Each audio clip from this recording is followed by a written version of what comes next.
That's what I'm talking about. We got the future over here, not some sort of relic that just recently had a non-reciprocating charging handle. And what is that, an ACOG? Is that fixed magnification? How about you get something with variable power, bro? 1 to 6. Battle proven, buddy. How about you prove in battle? New age battle. New age battle is what I'm talking about. I got magnification. Battle proven to fail. Let's talk about the SIG Tango 6, United States Army's new optic.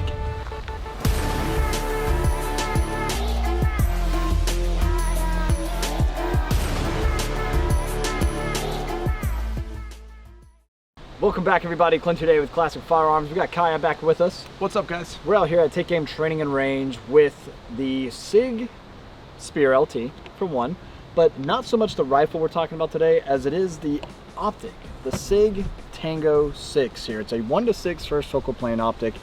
This model specifically. And we're going to talk a little bit about this because, well, the United States Army is apparently adopting everything SIG recently. Yeah, what's going on there? I was just really thinking about that. I was like, SIG got everything? SIG got everything. They've got the M17, they got the M18. optics, the M18 for the Marine Corps, they've got the Spear LT. They got all sorts of contracts that are just heating up everything, which is pretty impressive. So we're here to talk a little bit about their optic today because it's one that I'm becoming a fan of. I am a fan of, actually. It's just a good optic, and we're going to here to kind of put it on display and shoot a little bit. So let's talk a little bit about this, because right now the tried and true ACOG, the Rifle Combat Optic, or RCO, is, well, kind of getting phased out. It was a fixed magnified 4-power optic that is now being replaced by the United States Army and SIG's, well, SIG Tango. It is a 1 to 6 LPVO, low power variable optic, and we've actually done a video, man, it's probably about a year and a half, 2 years ago now maybe, where we actually did our LPVOs, the future. Okay. And I think I answered, yeah, they are, right? So it's like, okay, cool. Why are LPVOs more sought after? I mean, it gives you that range too. I mean, you can just adjust the distance. I mean, that gives you magnification for different distance of engagement. I mean, it's so being able to positively identify a target out to a great distance is a, well, pretty good thing, because you want to be able to make sure you're engaging the correct target, right? And now all of a sudden you're able to increase that overall, I guess you could say, force. It's a force multiplier when it comes down to being used in your squad, fire team, whatever it might be, because now you're able to go ahead and engage those targets more accurately and ultimately more efficiently with something with a little bit more magnification. Again, like the 6-power that the SIG Tango has to offer. What's really nice about this optic as well is the fact that you don't have to like switch to a different optic or anything like that, or use any type of aiming concept like the bend-in aiming concept. You can if you want to, but to go ahead and engage something a little bit more closer, a quick turn of a dial, now you're at 1 power and you're able to get that large field of view and get a nice bright reticle when you have it turned on over your target and engage quickly. Again, I'm a fan of the bend and aiming concept if you are working with a magnified and illuminated reticle. If you don't know what that is, we've talked about it before. Shoot with both eyes open, you'll see what I'm talking about when you've got a magnified optic. Anyway, the video's not about that. It's ultimately about these two optics that we have here. And so far, you've had a little bit of experience with it. What are your thoughts? I really like it. It's very convenient, right? You're engaging it at 50 yard, 1 power, and then 100 yard. Put that up to 3x or whatever I want, right? Yeah. Bam, engage, and yes, you're able to identify your target. Target identification is crucial. Yeah. All right, and of course, engaging accurately. I think it's phenomenal. The one thing though, I don't know how much it weighs compared to ACOG, is what I'm saying. Oh, yeah. And definitely a larger footprint. If it's heavier, I mean, you know, when you're carrying this thing all day with you, any weight saving is a big deal. Right. So kind of. And ACOGs are also known for their durability. You take a drop on your LPVO, you are more likely to break it. It's not as durable at the end of the day, but it's still a very durable optic. So they were willing to make that compromise to be able to get that extended range, to get that extended magnification on this, and also be able to work with different night vision settings for the illumination as well. So if you wanted to shoot passive or active, you can do that. ACOG, you're kind of left, not really. That's it. Yeah, you know, so you have to have that laser on board. But with that, now you can actually have, and when you think about near peer adversaries who are most likely shooting with night vision also, they'll be able to see whenever a bright laser streams across the battlefield. So now being able to use your optic to be able to identify a target with your night vision, it's a little bit more advantageous on the battlefield. Yeah. Right? Hey, you know what? As you said, perfect word, compromise. So you got a risk versus reward thing, and in this case, looks like they got the contract. There's a reason for that, right? Right. Yeah. Well, hey, we can continue talking about it, but let's send rounds downrange with it as well. I'm running the LWRCI DI right here with, well, it's a little upgraded, as you can tell. Surefire Warcomp 3-prong right out front. We got the T-Rex arms extender here to get that light a little bit further out, so that way when you're shooting suppressed, you don't have as much of a shadow being cast, which is pretty nice. And of course, we've got the Surefire pressure pad that goes along with that mod light, and just a hand stop here. Really nice setup here that Ryan's got going on. So before we take them down range and send a couple rounds, I do just want to let you guys know that the reticle that's on the first focal plane optic, they have different models, but the actual issued optic is with the direct view optic reticle. They call that their Hellfire DVO, and it is set up specifically for a 62 grain projectile, probably because M855 and M855A1 are still such commonly used and still the standard issue cartridge for both the United States Army and Marine Corps. So that's why the BDC reticle that you guys see here, which kind of looks like a little Christmas tree, but it's not too confusing. Yeah. You know what I mean? It looks pretty dang good. That's what that's ultimately set up for. Now let's take them down range. Let's shoot them some. All right, we've got these down here now. Let's go ahead and let's get sighted in. How about it? Let's see. Make sure we're zeroed for the most part. And I've already got it maxed out to 6 power on my optic. So I'm just gonna take a couple shots at the 100 yard and let's just see where we're at here. All right. Good.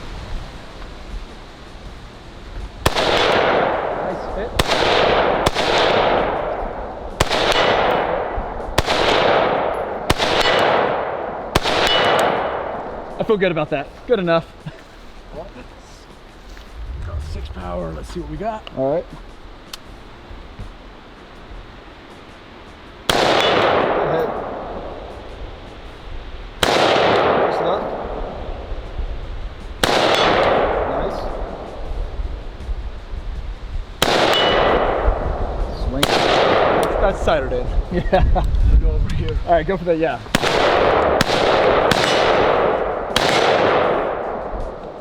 Good, yeah, these reticles I am a big fan of. Let's go to 1 power. I have no illumination set on this guy right now, so just going with the black etched reticle.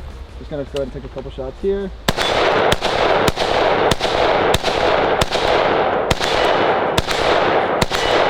Yeah, maybe if I slow down, I'll get a hit. Dude, I'm telling you, it's so hard to slow down though. Yeah.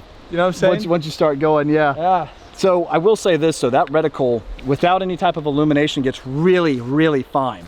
So much so that it does get a little difficult to pick up on a target that's well shot. Yeah. Not making an excuse whatsoever, but just saying it is a really fine reticle, which is something I do appreciate, especially if you're wanting to get a better shot placement.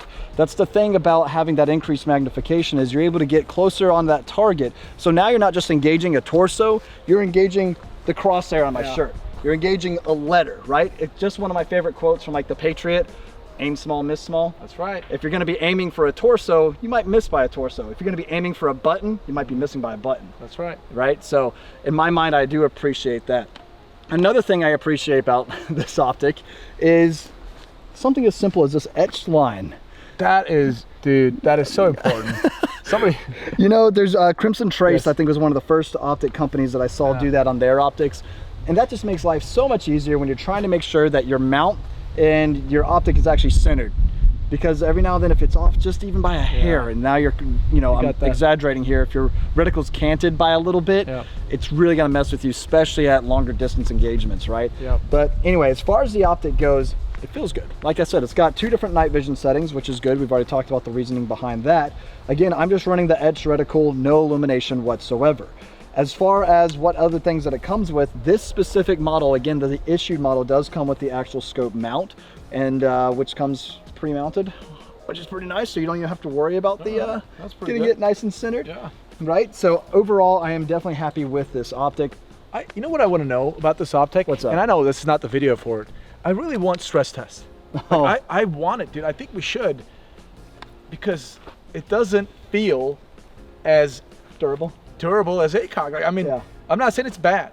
It feels like 7075 T6 aircraft grade aluminum for the tube, and I know Ryan said the mount is titanium, which is super strong. So I really want to know how durable this thing is. Like, I know they did their testing, whatever, but I think we should too. Yeah, so you want to torture test the Sig Tango? Absolutely. I want to know. Hey, listen, our boys, men and women out there, they're utilizing this. Yep.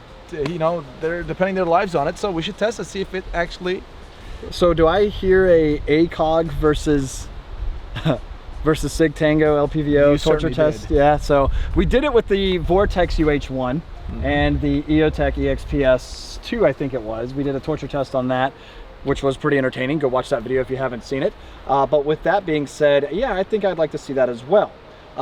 So let us know what you guys think about that down in the comment section. How much abuse will this take before it won't hold zero, before it ultimately breaks? I know it's purged, gas purged as well to prevent any type of fog and all that type of stuff. If that breaks, you know, of course we're gonna freaking submerge it and things like that, you know what I mean? And the only reason for that is because military contract, I know they did their testing, they passed, whatever. But because of that, classic firearms should put it to test here. Yep, yep. And they made it pretty foolproof too when it comes to the mounting, utilizing the Alpha 4 mount. 25 inch-pounds. Right? Oh, okay. So that's what it tells you. And then it shows you in which direction to actually mount it. That's funny. So that way you have equal pressure tightening down at equal points like along, you know, the tightening. Yeah, exactly. Yeah, Taking off your tire and mounting it. So there you have it. So they did a really good job with that.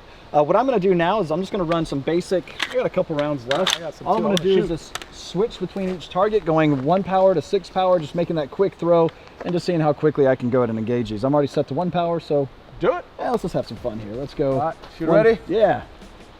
Threat. Nice.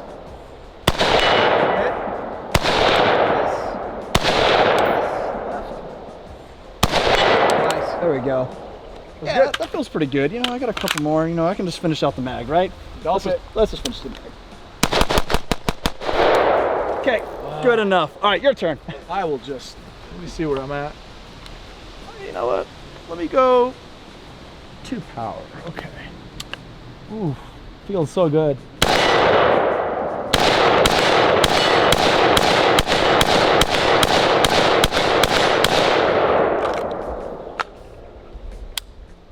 So I will say, it's beautiful. yeah, increasing it, well, yeah, the Spear LT comboed with the Tango 6 is just an awesome little setup. Being able to throw the adjustment, it does come with the little cantilever with the, you know, the lever here, and you can actually set that up at 2 different positions, depending on where you want the lever. I actually really like it on this position. It's about equal across from your full to least magnification. I like that. Some people want it to be a little bit offset, a little bit different. So again, overall, just they really thought about everything, even down to the lens caps that are actually held in place with a little magnet that you see right here. So you don't have to worry about this thing so much flopping around on you, as there is a little bit of resistance. And I can feel that, and that's coupled with the spring resistance that's already on the lens cap as well. Magnet here, boom, pops, stays into place. You don't have to worry about it moving and things like that on you. So I think they did a really good job on it. You do have capped turrets as well. When it's time to make those adjustments, they are very clear. And you can see those exactly here. Which direction for up and which direction for down. Obviously just counter up. And then same, just counter right for your windage, right? And then on the other side, for the left-hand side here, this is gonna be your adjustment dial for your illumination and how bright it is. It is actually locked into place. Pull out and then rotate, and now that'll get you to your different brightness for your illumination or your night vision compatibility. Overall, I am definitely a big fan of the optic. Kaya? It is, I mean, it's away. phenomenal. Yeah. It really is. It's something that I gotta get used to. Personally, I'm very used to just red dots. Yeah. Okay? The 3x magnification, I got some training on that one too. Oh, you talk about like the magnifier exactly, by EOTech. like the EOTech, right? But a dot, just a good old dot, because in law enforcement, it was just urban, right? You're just out there. It was just a dot for me. That's where I was trained. And this is, I'm pretty new to all magnification things, right? Like this, so I'm really, really liking it. Yeah, the only thing, my biggest complaint is the size. I mean, it's a lengthy boy. That's what I was saying earlier. Like, it's bigger than ACOG. Yes. It's got a larger footprint. I don't know how heavy it is compared to ACOG. So the compromise. Yeah. Hopefully the compromise is worth it if this is indeed heavier. I don't know. So I think a little old versus new, like you said, portrait test versus comparison. Let us know if you guys would like to see that down in the comment section below. Is this an adequate replacement for the tried and true, the proven, reliable Trijicon ACOG? Probably not. Joking. We will see. Up to you guys. Guys, as always, we appreciate you and your business. God bless. And we'll see you next time.